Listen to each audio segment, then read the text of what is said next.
Oi pessoal, bom dia, boa tarde, boa noite para quem me assiste. Meu nome é Patrícia Oliveira, sou defensora pública no estado de São Paulo, ex-defensora pública no estado da Bahia e professora do curso MEG. Hoje vou dar algumas dicas sobre a matéria de direito penal que podem vir a ser cobradas na prova objetiva do concurso da Defensoria Pública da Bahia. Estamos aí a menos de um mês da prova, muitas expectativas, muito conteúdo para ser revisado. Então, sem mais delongas, nós vamos tratar aqui hoje de pontos que realmente podem vir a ser cobrados. Principalmente porque eles estão relacionados com a vivência, com o dia a dia do defensor público da área criminal. E tendo em vista que são defensores públicos que vão organizar a prova, que vão elaborar as questões, a chance de temas que nós atuamos constantemente serem cobrados é muito grande. O primeiro tema que nós vamos falar aqui hoje é sobre a lei de drogas, matéria que eu, como defensora da área criminal, lido com mais de 90% dos meus casos, no dia a dia. Então, começando, eu vou ler algumas frases para vocês, de alguns tópicos, importantes, e em seguida faço alguns comentários. Combinado? Então vamos lá. A frase número 1 é atípica a conduta de importar pequena quantidade de sementes de maconha.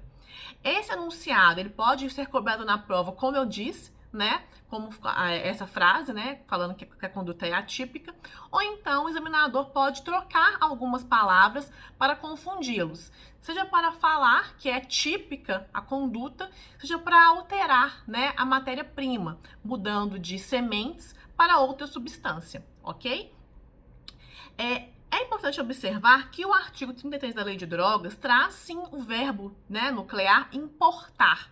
Porém, a distinção é a portaria da Anvisa é que define o que é droga e nessa portaria não consta a semente da maconha. Então, o ponto 1 não está na lista da Anvisa.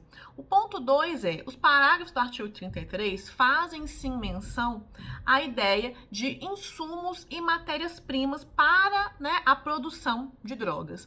Porém, a semente não possui a substância da cannabis que é encontrada na folha da maconha. E apesar, da folha não nascer sem a semente, não há, como fazer essa analogia em Alan Partem e incluir a semente quando não há uma previsão expressa dela, nem no artigo, e nem na portaria da Anvisa. Então, fiquem de olho, repetindo a frase, é atípica a conduta de importar pequena quantidade de sementes de maconha, ok? Passando para a dica número 2, a condenação anterior pelo artigo 28 da Lei 11.343 de 2006, porte de droga para uso próprio, não configura reincidência. Por um longo período, os usuários de drogas, além de responderem pelo crime, uma vez que não houve a descriminalização dessa conduta, além disso também, quando condenados, essa condenação gerava reincidência, Porém, com base nessa decisão do STJ, houve a modificação do entendimento para que essa conduta não mais gere para aquele usuário os efeitos da reincidência. E isso é extremamente importante no nosso dia a dia, uma vez que, muitos usuários acabam depois respondendo também pelo tráfico de drogas e deixando de ser reincidente, com base nessa decisão, é possível que seja aplicado para eles no futuro o tráfico privilegiado, que está presente nas dicas que nós vamos falar mais à frente também. Então, isso pode reduzir substancialmente a pena a ser aplicada. Então, fiquem atentos porque a condenação anterior pelo artigo 28 da Lei de Drogas não configura reincidência. E falando um pouquinho sobre esse artigo também, uma outra observação, como eu já disse, é que não houve a descriminalização. Esse artigo, a prescrição é diferenciada, uma vez que traz a prescrição de 2 anos, a Lei de Drogas traz uma diferenciação com relação ao percentual, o tempo para prescrição, já que o Código Penal, o menor tempo seriam 3 anos, então para o uso de drogas, a prescrição ocorreria com 2 anos, ok? Passando para a dica 3, O crime de tráfico privilegiado de drogas não tem natureza hedionda. Então, por muito tempo também essa temática foi discutida. É um assunto que a defensoria, brigou muito, em seus julgados para conseguir obter uma decisão favorável. E, de fato, o tráfico privilegiado não tem natureza hedionda. E isso impacta substancialmente, com relação à progressão de regime, com relação ao livramento condicional. Então, é uma decisão extremamente importante. E por que o artigo 33, parágrafo 4º, é tão importante para aqueles que respondem, pelo tráfico de drogas? Primeiro, porque se o agente ele é condenado pelo caput do artigo 33, as penas variam de 5 a 15 anos. Já se o tráfico privilegiado é reconhecido, a causa de diminuição de pena do tráfico privilegiado é reconhecida, as penas as mínimas passam para 1 ano e 8 meses. Ou seja, é possível, inclusive, a fixação de regime aberto para o agente que é condenado, e pelo tráfico de drogas, porém, com o privilégio do artigo 33, parágrafo 4º, da Lei 11.343 de 2006. Então, esse é um ponto importante. E fazendo a leitura também desse parágrafo 4º, nos delitos definidos no caput e no parágrafo 1º deste artigo, as penas poderão ser reduzidas de 1/6 a 2/3, vedada a conversão em penas restritivas de direitos, desde que o agente seja primário, de bons antecedentes, não se dedique a atividades criminosas, nem integre a organização criminosa. Então, só de ler esse parágrafo 4º, já pode ter uma pegadinha, porque parte do texto, foi revogado, que é a parte que entende que é vedada a conversão em penas restritivas de direitos. Ou seja, é possível sim que ocorra a conversão em PRD para o apenado que for condenado com base no artigo 33, parágrafo 4º da Lei de Drogas. Ok? Então, não há essa vedação, porém, há que se observar a primariedade do agente, que ele tenha bons antecedentes, que ele não se dedique a atividades criminosas e nem integre organização criminosa. E um outro ponto interessante é que a Defensoria Pública atuou recentemente, e aqui eu cito a Defensoria Pública de São Paulo, junto ao STJ, uma vez que os tribunais, em sede de julgamento de recurso de apelação em segundo grau, pelo menos aqui em São Paulo, não estavam fixando o regime aberto para aqueles que eram condenados pelo tráfico privilegiado. Ou seja, mesmo que o quantum de pena permitisse um regime aberto, era sempre fixado um regime mais gravoso que o cabível, como o semiaberto e muitas vezes o fechado, tá? E além disso, apesar de poder aplicar a mínima, que são 1 ano e 8 meses, os juízes, os desembargadores acabavam elevando um pouco, a pena base, para deixar de aplicar o quantum máximo do redutor, que seriam 2/3, e com isso essa pena não ficava em 1 ano e 8 meses. Poderia ficar em 2 anos e 4, em 3 anos e 5. Então, assim, dificultavam bastante a aplicação, dessa causa de diminuição de pena para encarcerar ainda mais aqueles agentes que praticam o tráfico de drogas, muitas vezes com fundamentação abstrata, com base na gravidade abstrata do crime, o que é vedado pelos tribunais superiores. Então, foi necessário que o STJ dissesse o óbvio e reforçasse que, principalmente durante a pandemia, em que essas pessoas não têm ali no meio do cárcere a possibilidade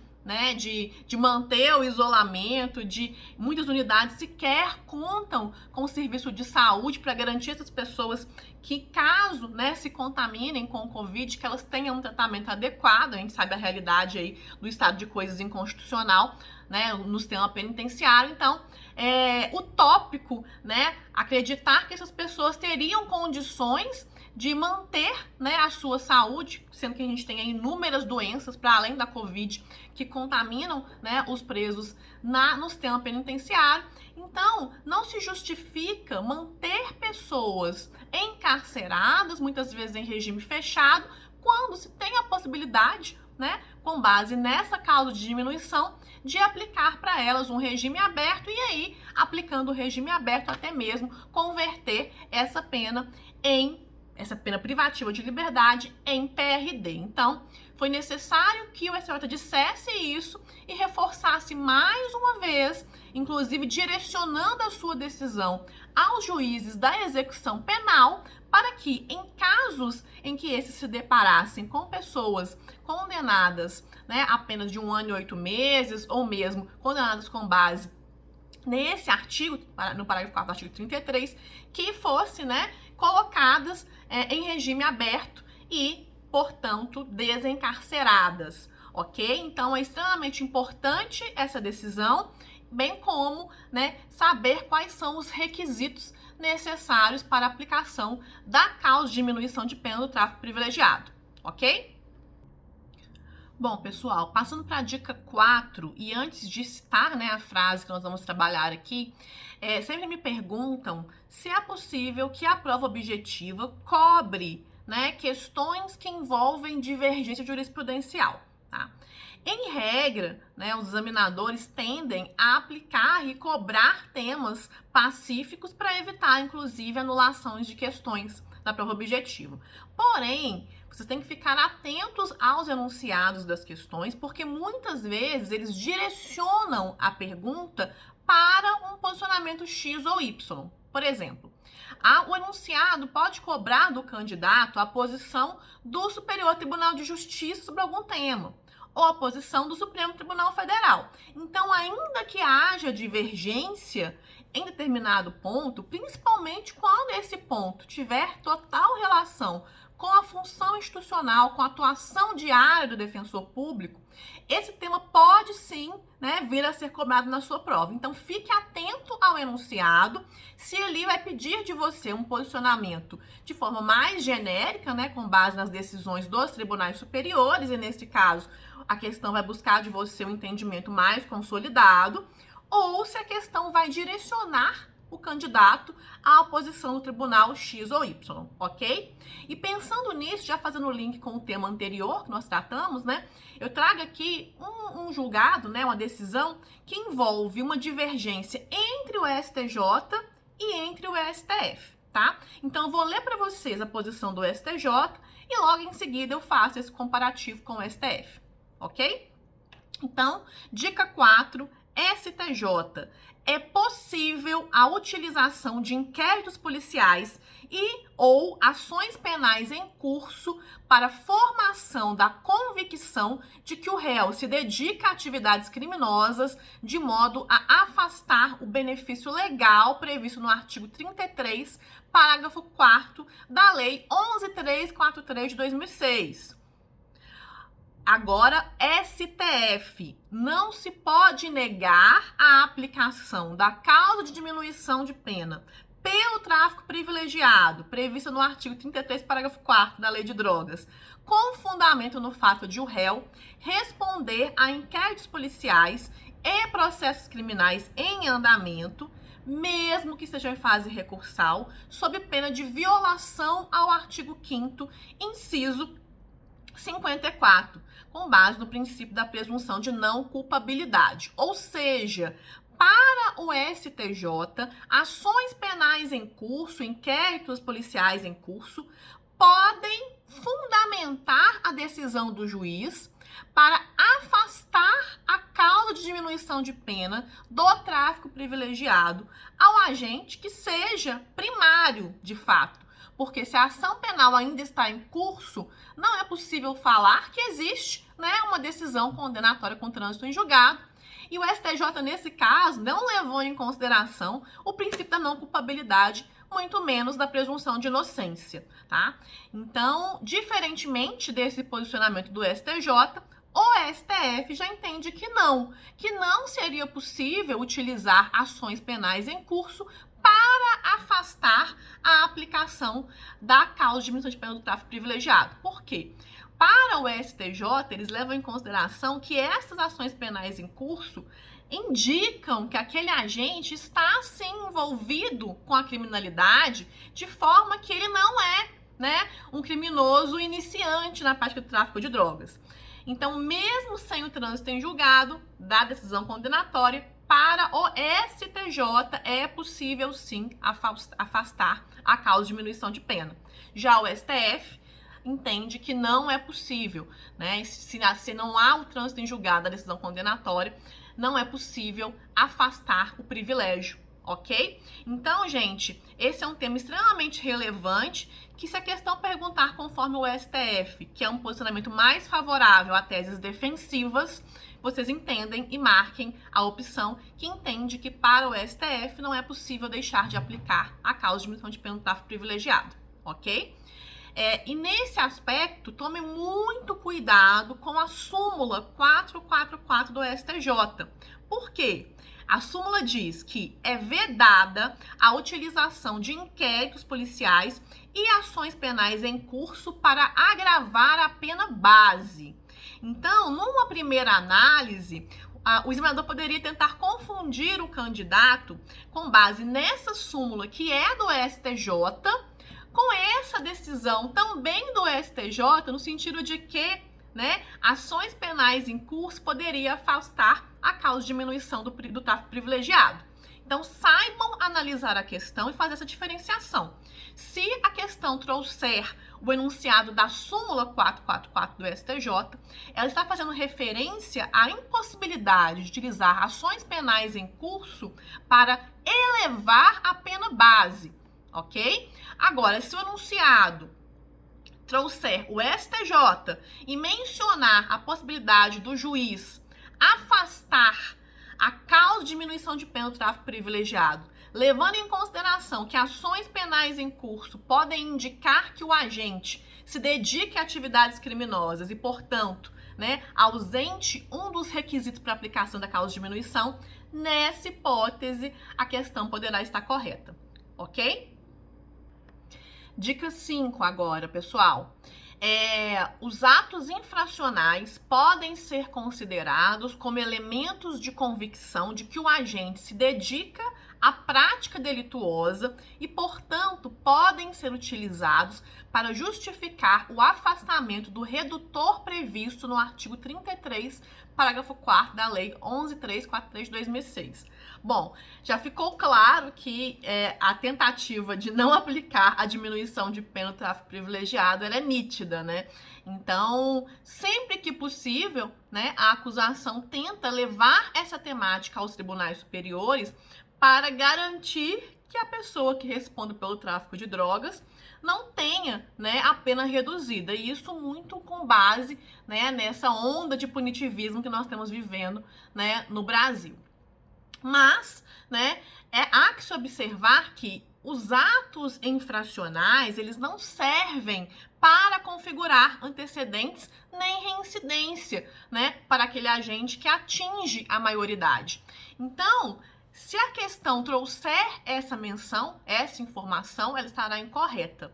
Agora, cuidado, porque se o enunciado trouxer essa decisão que eu li para vocês, para afastar, né, o tráfico privilegiado, é possível sim que o juiz fundamente a sua decisão com base em atos infracionais anteriores. Ou seja, se aquele agente, enquanto adolescente, respondeu por ato infracional análogo ao tráfico de drogas, né, o juiz pode levar isso em consideração para entender que ele se dedica a atividades criminosas, né, mesmo enquanto adolescente, e responsabilizá-lo pelo caput do artigo 33, agora, né, em que ele é maior, ok? Então, fiquem atentos que esse também é um tema que pode ser objeto de pegadinha na questão e traz aí uma posição do STJ que é desfavorável à defesa, ok?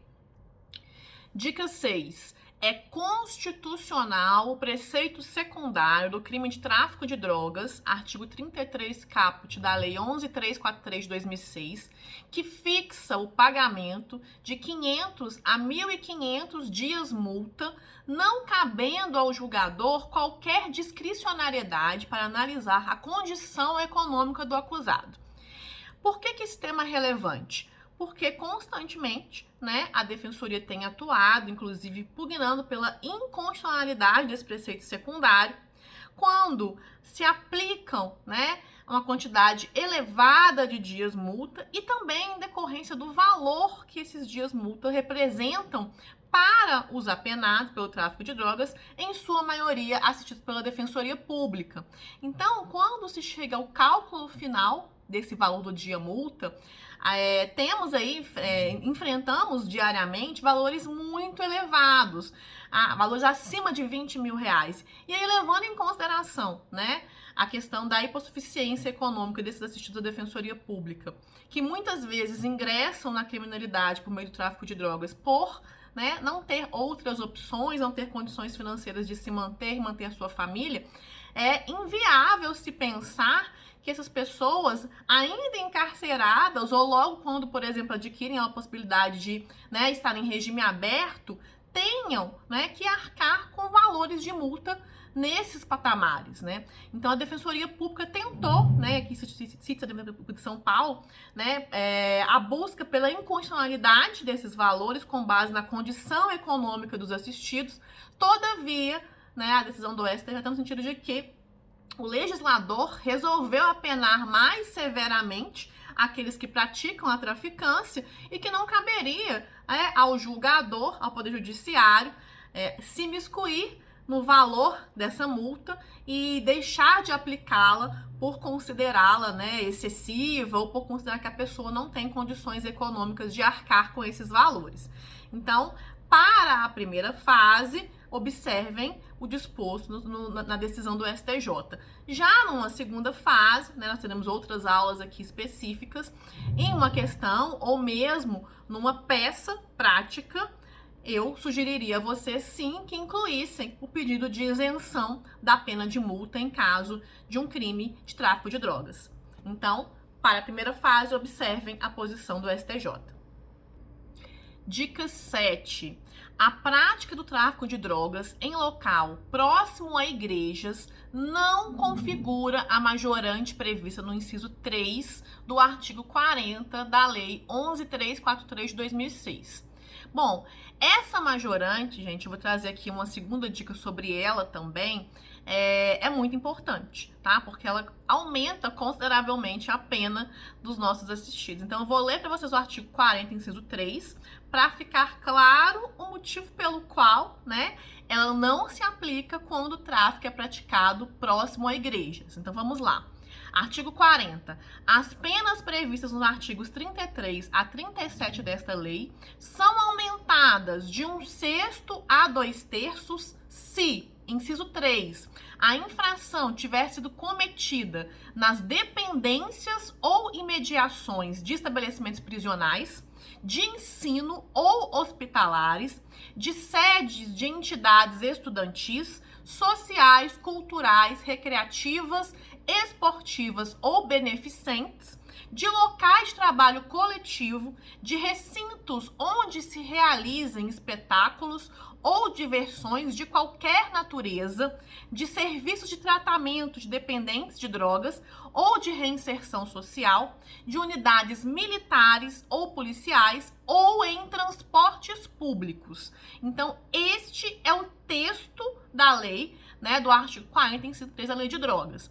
Então, esse julgado afastou essa majorante quando houver a prática da traficância nas imediações, né, próximo a igrejas. Então, se a questão trouxer fazer menção à igreja, não se aplica essa majorante. Agora, a dica 8, né, já fazendo, né, um link com essa dica anterior, porque tem tudo a ver, né?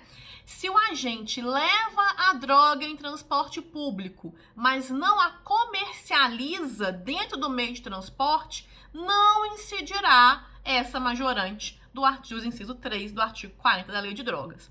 E aqui, gente, vale, né, um parênteses, porque há diversos julgados, né, inclusive com base, né, em atuações da Defensoria Pública, no sentido de que não basta a mera proximidade, né, a esses estabelecimentos. É necessário que o agente faça uso, se beneficie da movimentação de pessoas decorrentes daquela, né, atividade ali para né, se beneficiar, aumentar o seu público para a compra de drogas. Então, por exemplo, eu já atuei em casos em que, apesar do MP, né, pugnar pela questão dessa majorante, quando a gente pratica o crime próximo a escolas, estávamos em período de férias. Ou então, o tráfico foi praticado em horário em que a escola estava fechada. Então, o fato por si só do tráfico de drogas ser próximo a escolas, por exemplo, não configura essa majorante.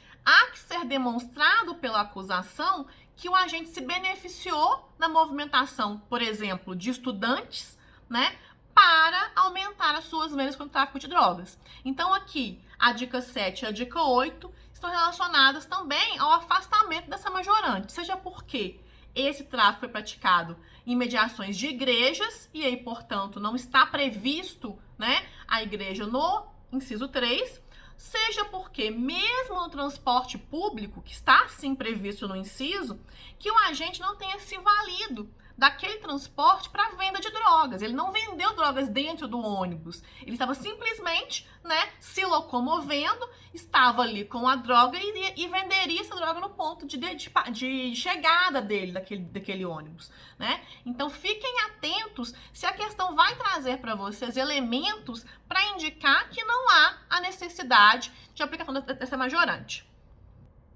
Agora, pessoal, muito cuidado, né? Porque o STF, diferentemente do STJ, em uma situação específica, entende que é possível sim aplicar essa majorante, mesmo que não haja a comprovação ou a intenção daquele agente de atingir o público específico. E aqui eu vou ler para vocês a dica 9. Aplica-se a causa de aumento prevista no artigo 40, inciso 3 da Lei de Drogas, quando constatada a comercialização de drogas nas dependências ou imediações de estabelecimentos prisionais, sendo irrelevante se o agente infrator visa ou não aos frequentadores daquele local. Então, entenderam a diferença? Para o STF, mesmo que o agente, ao traficar, não tenha, né, como intenção a venda de drogas para pessoas que estejam recolhidas, né, que estejam apenadas, se ele praticar o tráfico de drogas nas imediações de estabelecimento criminal ou próximo a este, ele vai sim responder pelo tráfico com a causa de aumento do inciso 3 do artigo 40. Então, as dicas anteriores fazem menção ao STJ e nelas nós temos as possibilidades de afastamento dessa causa de aumento. Já para o STF, quando o tráfico for praticado nas imediações de estabelecimentos prisionais, mesmo que não haja comprovação de que o agente, né, buscava frequentadores daquele local, ele por si só, né, vai responder pelo tráfico com essa causa de aumento de pena, ok? Então fiquem atentos à diferenciação entre a posição do STJ e do STF, especificamente com relação a esse local. Dica 10. A prática do crime de tráfico de drogas durante a pandemia não enseja por si só a incidência da agravante da calamidade pública prevista no artigo 61, inciso 2, a linha J do Código Penal. Então, o que está acontecendo, pessoal? Em diversos casos, né, logo após o início da pandemia, a acusação tem pugnado pela aplicação dessa majorante da calamidade pública para tentar aumentar a pena dos agentes que praticam tráfico de drogas, justificando que estes estariam se valendo da pandemia, né, e nesse momento uma situação de maior gravidade, para a prática de crimes, e nesse aspecto a sua pena deveria ser elevada. O que o STJ entendeu?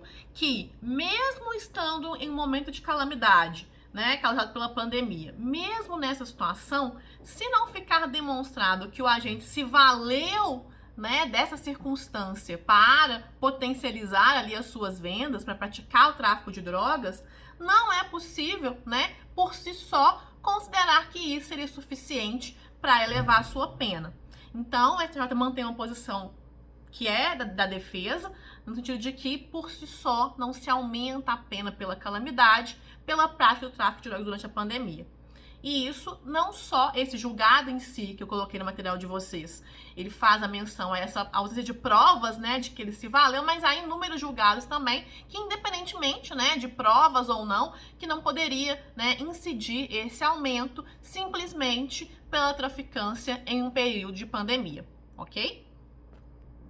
Pra gente finalizar esse bloco, eu trago aqui uma super aposta, é um tema que eu entendo que vai sim ser cobrado na prova de vocês, porque retrata, né, uma grande vitória para a defesa, para a defensoria, com relação a uma modificação de entendimento, né, tanto do STF quanto do STJ, com relação à possibilidade, né, de reconhecer a violação de domicílio em relação ao tráfico de drogas, tá? Então, a aposta é inviolabilidade de domicílio e tráfico de drogas. E aqui a gente tem uma situação que é muito corriqueira nos autos de prisão em flagrante por tráfico de drogas, em que o agente é abordado na rua, por exemplo, e acaba, né, constando ali no APF de que ele voluntariamente convidou os policiais para irem à sua residência e, ingressando na residência, os policiais encontram ali uma quantidade armazenada de drogas que pode sim vir a responsabilizar aquele agente pelo tráfico de drogas. Então, não é crível acreditar que alguém, né, se auto-incrimine e permita que o agente policial ingresse na sua residência e lá encontre drogas. Ou mesmo, né, uma decisão que é utilizada pelos juízes para fundamentar, né, a possibilidade de invasão do domicílio pelos policiais, é que ali estaria ocorrendo um crime permanente, o tráfico de drogas como um crime permanente, e que por isso seria sim possível aqueles agentes, né, ingressarem na residência mesmo sem autorização. Então, depois de diversas movimentações da Defensoria Pública, houve, né, alguns julgados recentes que são relevantes e que podem vir ser cobrados na prova de vocês, conforme, né, constam nessas decisões. Então, eu vou ler algumas aqui, porque o próprio texto pode ser um enunciado de alguma questão, ok? Então, vamos lá. Letra A. Exigem-se fundadas razões devidamente justificadas a posteriori que indiquem que dentro da casa ocorre situação de flagrante delito. Então, STF, Tribunal Pleno, RE 603-616, tema número 280. Então, ainda que o agente, né, suspeite que ali há uma situação de prática de tráfico de drogas, há necessidade de que, ainda que a posteriori, que ele comprove que ali havia sim indícios de que ocorre a traficância. Seja por meio de campanas anteriores, em que verifica-se movimentação, de que ali há uma entrada de pessoas, um fluxo grande de pessoas, né? Seja por meio de denúncias concretas, verificadas e investigadas por esses policiais. Então, né, há a necessidade de fundamentar, né, de indicar que de fato naquele local havia ali um tráfico anterior de drogas, ok? Letra B. A mera intuição do policial acerca de eventual traficância no local não configura justa causa a autorizar o ingresso no domicílio. STJ, sexta turma, RESP 1.574-681/RS. Então, simplesmente porque fez a abordagem, a pessoa indicou estar nervosa, ou com base, né, em denúncias anônimas, que é a próxima dica, não é possível que o agente policial ingresse no domicílio com esse argumento, ok? Então, essa mera intuição não é suficiente para justificar o ingresso na residência sem um mandado. Letra C. A existência de denúncia anônima somada à fuga do acusado ao avistar a polícia não configura fundadas razões a autorizar a invasão do domicílio. STJ, quinta turma, RHC 89.853 de São Paulo. Então, essa é uma situação muito comum. O agente demonstrou nervosismo. Ele fugiu da viatura. Por isso eu vou ingressar na residência dele sem mandado e vou ali encontrar drogas. Está justificado? Não, não se justifica, ok? Letra D. A prova do consentimento para ingresso na residência incumbe ao Estado e deve ser feita com declaração assinada do morador, indicando-se sempre que possível testemunhas do ato. A operação deve ser registrada em áudio-vídeo. STJ, sexta turma, HC 598051 de São Paulo. A questão da gravação, né, em áudio-vídeo está em implementação progressiva, não foi uma imposição imediata, porque depende, né, de recursos, né, de destinação de recursos públicos para custeio desses vídeos, mas é extremamente importante para evitar violações e abusos. A prova do consentimento do ingresso tem que ser escrita, e isso, gente, é muito corriqueiro, porque sempre consta nos autos de prisão em flagrante que o agente autorizou o ingresso dos policiais. E isso, né, gera uma presunção de veracidade da palavra do policial, que é inquestionável, né, com base no entendimento da acusação, e o que vem, né, sendo implementado pela defesa, de forma que é difícil conseguir se afastar essa menção. Então essa decisão é extremamente importante, porque apesar, né, dela também poder ser burlada, em regra há necessidade sim de que a pessoa autorize por escrito o ingresso do policial em sua residência. Por fim, letra E, na falta de comprovação de que o consentimento do morador foi voluntário e livre de qualquer coação e intimidação, impõe-se o reconhecimento da ilegalidade na busca domiciliar. STJ, quinta turma, HC 616.854 RS. Então, de fato, né, havendo uma coação, restando demonstrada que aquela vontade, que aquela autorização não foi voluntária, mas sim fruto de uma pressão, de uma coação, de uma ameaça, há sim que se reconhecer a ilegalidade na busca domiciliar. Então, pessoal, com relação à lei de drogas, né, a lei é enorme, há diversos outros pontos que podem ser cobrados, mas eu acho que esses 10 que foram citados e a superaposta já vão dar um norte para vocês, e são temas que podem sim vir a ser cobrados. Eu vou encerrar esse bloco e no próximo bloco a gente volta a falar de outros assuntos que também são apostas para a prova de direito penal da Defensoria Pública da Bahia. Um grande abraço.